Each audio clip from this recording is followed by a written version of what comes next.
Erling Haaland melempem di laga Real Madrid versus Manchester City.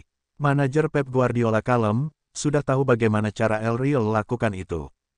Vinicius Junior bawa Real Madrid unggul duluan di menit ke-36. Kevin De Bruyne samakan kedudukan di menit ke-67. Erling Haaland, sang mesin gol Manchester City melempem juga akhirnya. Setelah subur gol di laga-laga sebelumnya, Haaland sukses dijinakkan. Haaland sebenarnya mampu tampil mengancam dengan lepas 3 tembakan dengan 2 mengarah ke gawang.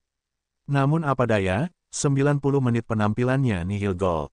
Manajer Pep Guardiola tahu betul bagaimana akhirnya Real Madrid sukses meredam sang striker asal Norwegia itu. Menurutnya, duet bek tengah David Alaba dan Antonio Rudiger berdiri rapat di dekat Erling Haaland. Alaba dan Rudiger sangat dekat dengan Haaland, sehingga hanya ada sedikit ruang, tegasnya dilansir dari BT Sport. Mungkin, kami akan mencoba membenahi beberapa hal di pekan depan, lanjutnya. Haaland memang dikepung oleh Alaba dan Rudiger ketika Man City dalam posisi menyerang. Haaland yang bisa menemukan ruang untuk berlari dan menyantap umpan-umpan terobosan, akhirnya temui jalan buntu. Bukan cuma Haaland yang jadi sorotan Pep Guardiola. Menurutnya, Manchester City di leg kedua nanti harus menyerang lebih agresif. Kami bisa mencetak lebih banyak gol andai lebih agresif. Saya punya beberapa ide baru, tapi nanti juga harus lihat rekaman pertandingannya lagi, tutupnya.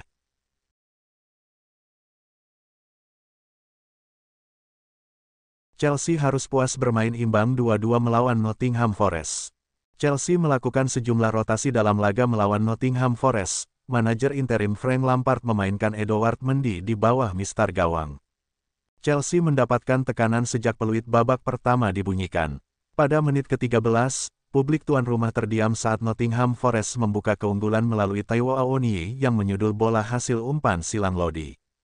Chelsea kemudian bereaksi dengan melancarkan serangan ke lini pertahanan Nottingham Forest.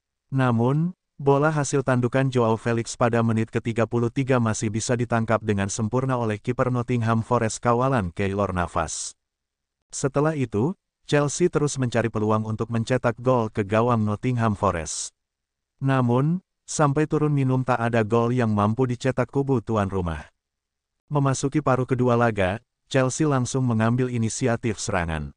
Publik tuan rumah akhirnya bergemuruh menyambut gol penyeimbang yang dicetak Raheem Sterling pada menit ke-51. Gol itu membuat Chelsea semakin agresif. Pada menit ke-56, Conor Gallagher memberikan tekanan melalui tendangan dari luar kotak penalti, namun masih bisa diamankan Keylor Navas. 2 menit berselang, Chelsea sukses membalikkan keadaan. Raheem Sterling mencatatkan namanya kembali di papan skor setelah memanfaatkan umpan dari Ruben Loftus-Cheek. Sayangnya, keunggulan tersebut hanya bertahan sebentar. Nottingham Forest mencetak gol penyeimbang melalui aksi Taiwo Awoniyi yang memaksimalkan umpan Orel Mangala. Menjelang akhir pertandingan, Chelsea mendapatkan 2 peluang emas melalui Hakim Ziyech dan Conor Gallagher. Sayangnya, Keylor Navas tampil gemilang di bawah mistar gawang Nottingham Forest sehingga berhasil mengamankan 2 tendangan tersebut. Hingga peluit panjang dibunyikan tak ada gol lagi yang mampu dicetak.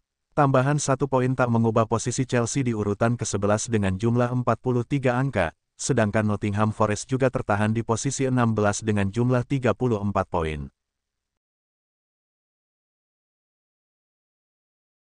Real Madrid bersiap kembali mendapat predikat Los Galacticos, alias mengumpulkan sederet pemain bintang dan mewah. Pemain-pemain bintang ingin didatangkan sang raksasa Spanyol musim depan. Kabar terbaru, Real Madrid mengincar potensi kesepakatan yang memecahkan rekor dunia dengan mendatangkan Kylian Mbappé. Los Blancos ingin memanfaatkan ketidakpastian bintang timnas Prancis dan PSG. Daily Mail melaporkan, Real Madrid masih ingin mendatangkan Kylian Mbappé selain dalam proses kepindahan Jude Bellingham dari Borussia Dortmund. Real Madrid diduga akan menggelontorkan dana sebesar 547 juta pound sterling atau setara 10 triliun rupiah guna merekrut Mbappé. Nilai itu jelas akan memecahkan rekor transfer yang selama ini masih dipegang Neymar Junior yang pindah ke PSG senilai 222 juta euro pada tahun 2017. Keinginan Real Madrid untuk memboyong Kylian Mbappé sudah berlangsung lama. Striker house goal itu sudah menjadi incaran mereka sejak tahun 2021. Kala itu Real Madrid mengajukan tawaran terakhir senilai 154 juta pounds atau 2,8 triliun rupiah, tapi gagal terwujud. Sementara Mbappe malah menandatangani kontrak baru di PSG hingga Juni tahun 2025. Sementara laporan dari The Telegraph, Kylian Mbappe berpeluang besar gabung Real Madrid karena dalam situasi ketidakpastian di PSG. Kubu Madrid bakal dapat meyakinkan Mbappe meninggalkan Les Parisiens.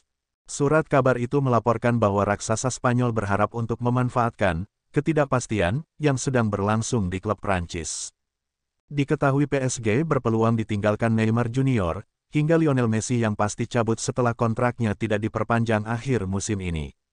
Sementara kabar terbaru Jude Bellingham yang digosipkan selangkah lagi gabung Real Madrid, semakin menemukan titik terang.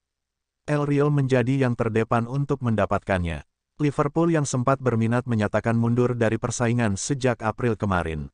Adapun Madrid akan membayar Bellingham senilai 17,4 juta pounds per tahun atau 334.000 pounds per pekannya. Untuk nilai transfernya, Real Madrid harus menebusnya sekitar 130 juta pounds, 2,4 triliun rupiah.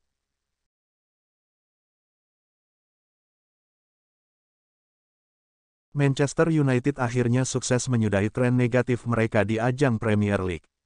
Menjamu Wolverhampton di Old Trafford, Setan Merah berhasil menang dengan skor tipis 2-0. Anthony Martial menjadi pahlawan kemenangan MU berkat golnya ke gawang Wolves di babak pertama sementara pemain pengganti, Alejandro Garnacho sukses mencetak gol penentu kemenangan MU di masa injury time. Bermain di depan publik mereka sendiri, Manchester United langsung tancap gas sejak awal. Anak asuh Erik ten Hag itu mencoba untuk meraih gol cepat di laga ini. Di menit ke-8, MU nyaris mencetak gol setelah Anthony berhasil merebut bola dari bek Wolverhampton yang terpeleset. Namun sayang tembakannya masih melenceng dari gawang Wolverhampton. Peluang terbaik MU berikutnya lahir di menit ke-26 melalui tembakan bebas Bruno Fernandes.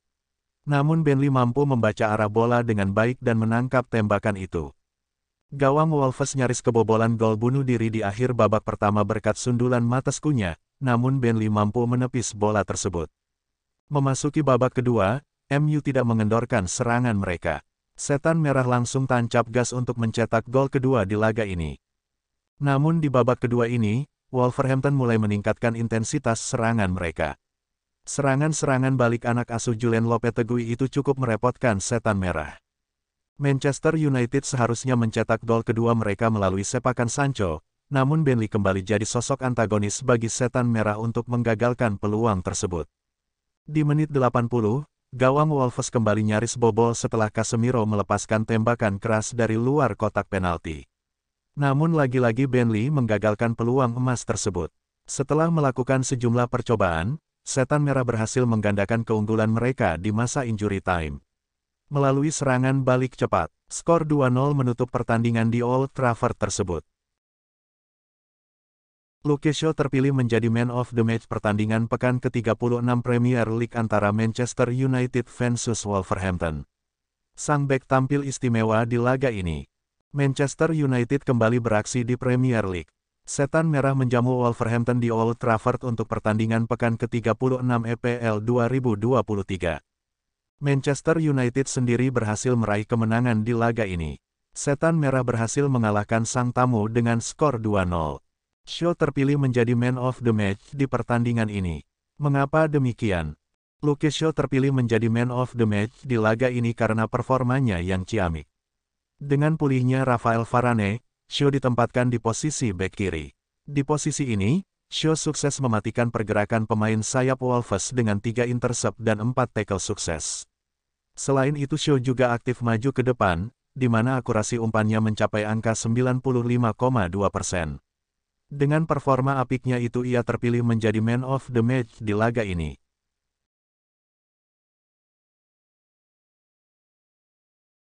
Sergio Busquets resmi akan meninggalkan Barcelona di penghujung musim 2023, setelah pemain berusia 34 tahun tersebut berada di Camp Nou selama 18 tahun. Sergio Busquets bergabung dengan Barcelona pada 2005 dan bergabung ke tim Barcelona B.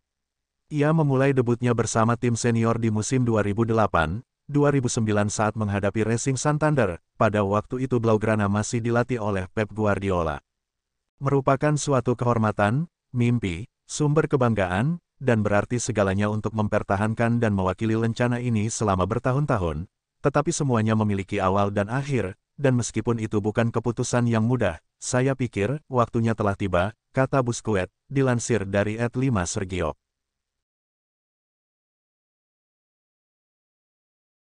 Real Madrid menang 1-0 atas Getafe dalam lanjutan La Liga. Hasil ini untuk sementara membawa Madrid naik ke posisi 2 klasemen menggeser Atletico Madrid. Ancelotti melakukan rotasi besar-besaran. Hanya Thibaut Courtois, Eduardo Camavinga, dan Federico Valverde yang tetap jadi starter dari starting 11 saat imbang 1-1 melawan Manchester City. Babak pertama berakhir imbang tanpa gol.